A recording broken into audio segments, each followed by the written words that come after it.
Hello friends, welcome to Finance MCQ channel. I am CMA Akula Sridhar. Friends, I will be covering your costing topic, which is an important part of your technical syllabus of general stream. Friends, this technical syllabus is having 100 marks in phase 1 and is also having 2/3 weightage of phase 2 of your SEBI Grade A officer exam.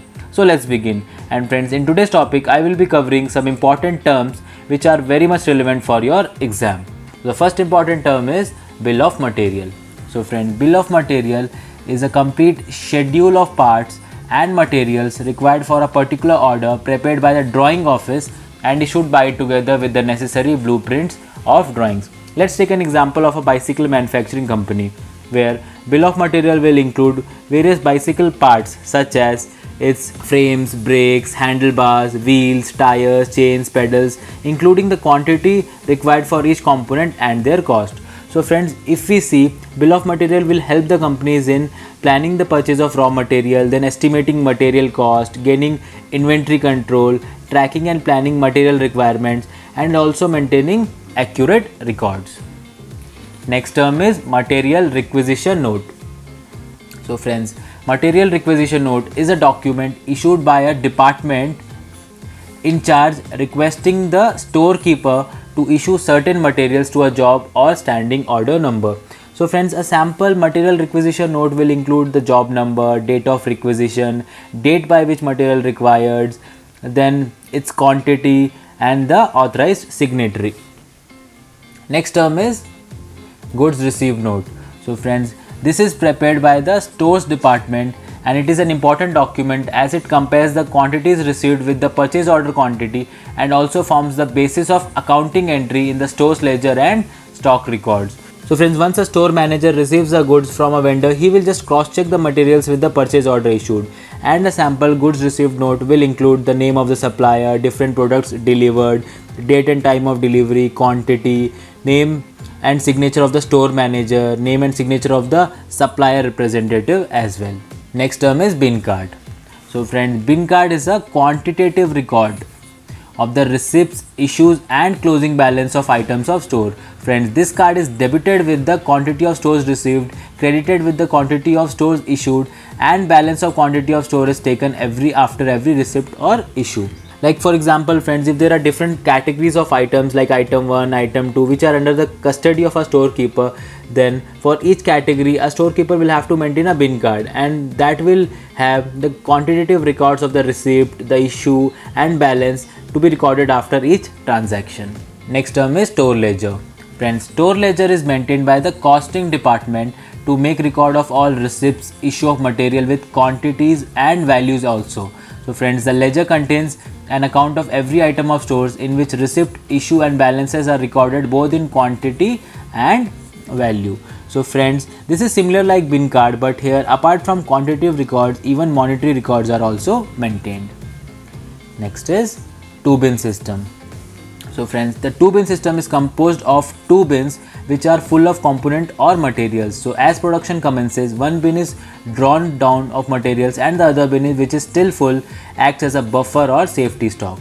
So friends, under bin system, two bins are maintained. So friends, when the items of the first bin has finished, an order is placed to replace it and then the second bin is used. Second bin is used to last until the order of the first bin arrives. Next is ABC analysis. Friends, under this system, the material are classified according to their importance, their value and frequency of replenishment during a period. So first is group A item, which consists of only a small percentage of total items handled, but combined value may be large proportion of the total stocks value, while group B items consist of items which are relatively less important, while group C items includes all the remaining items of stock which are quite large in number but their value is not high. So friends, this method helps business to maintain control over the costly items which are having large amounts of capital invested in them. Next is VED analysis. So friends, VED stands for vital, essential and desirable analysis and it is used primarily for control of spare parts. So friends, the spare parts can be classified into these three categories keeping in view the criticality for production. So for example friends, car assembly line, the engine will be a vital part. Next, as far as essential is concerned, these are those spares whose absence cannot be tolerated for more than few hours or even a day. Here cost of production is high and are essential for production. For example, tire is an essential item for a car assembly company. Next is desirable. So friend, these are those parts, their absence for even a week or more shall not lead to a stoppage of production. For example, CD player in an assembly company. Next is FSN analysis. So friends, FSN analysis is the process of classifying the material based on their movement from inventory for a specified period. All the items are classified into F is fast moving, S is slow moving and N is non-moving items based on consumption and average stay in the inventory. This analysis helps the store ledger or purchasing department to keep the fast moving items always available and take necessary steps to dispose of the non-moving inventory. Next we will study three important concepts such as cost allocation, cost apportionment and cost absorption. So beginning from cost allocation. So friends, cost allocation is when items of cost are identifiable directly with some products or departments. So such costs are charged directly to such cost center. For example friends, electricity charges can be allocated to various departments if separate meters are installed. Similarly, salary of store clerks can be allocated to stores department, and also depreciation of machinery can also be allocated to various departments as these machines are easily identified. Next is cost apportionment. So friends, when items of cost cannot directly charge to or accurately identifiable with any cost center, they are prorated or distributed among the cost centers on the basis of some predetermined basis. And friend, this method is known as cost apportionment. Let's take some example for more clarification. For example, rent of a building can be apportioned on the basis of floor space occupied by each department. Similarly, general lighting bill can be apportioned on the basis of number of light points held in each department. Similarly, telephone bills can also be apportioned among various departments based on the extensions available in each department. Next is cost absorption. So friend, it is the process of absorbing all indirect cost or overhead cost allocated or apportioned over particular cost center or production department by the number of units produced. So friends, once the overheads are allocated or apportioned, next step is to assign the cost into individual products units based on some overhead absorption rate.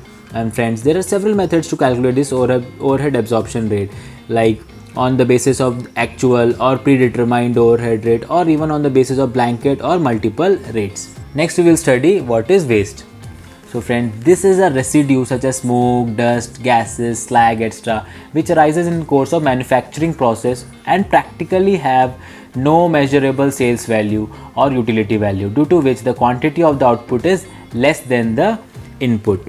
So friends, in order to arrive the unit cost of a process, operation or job, the total cost is distributed among the reduced output, or it is absorbed by the goods units produced. However, abnormal waste are excluded from total cost and is charged to costing profit and loss account. Next is scrap.